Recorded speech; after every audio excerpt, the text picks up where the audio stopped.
biharmasti.in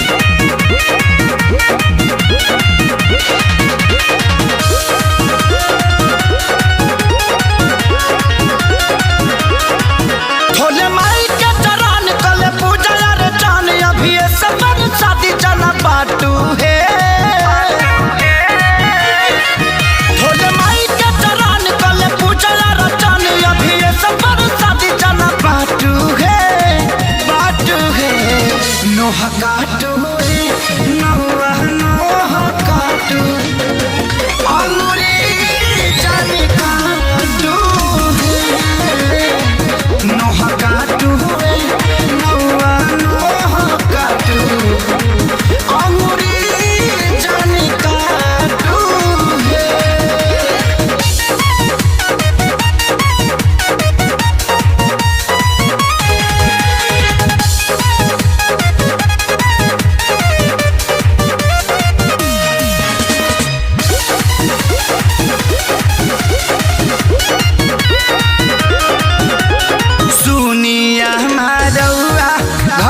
पूजा करी गौआ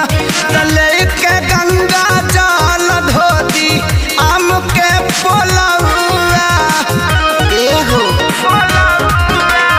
सुनिया मारौआ घर ही पूजा करी गौआ तले के गंगा जल धोती आम के पोलौआ लेके गाय के गोबर लिपि चौका पूरे भरे ननदों से छाटू है नोह काटू नौआ नोह काटू अंगूरी जान काटू है नोह काटू नौआ नोह काटू अंगूरी जान काटू है biharmasti.in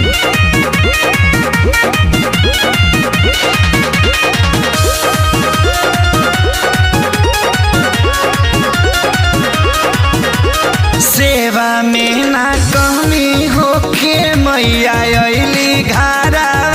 जादो जी लैले दूधावा उतारेला करहावा सेवा में ना कमी होके मैया अइली घरवा जादो जी लैले दूधावा उतारेला करहावा सुन सही खेसारी गलती करला ना भारी सुनील कमल के डाटू है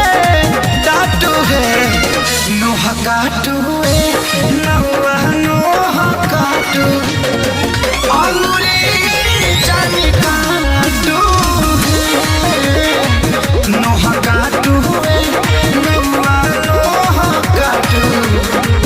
अंगूरी जानी काटू biharmasti.in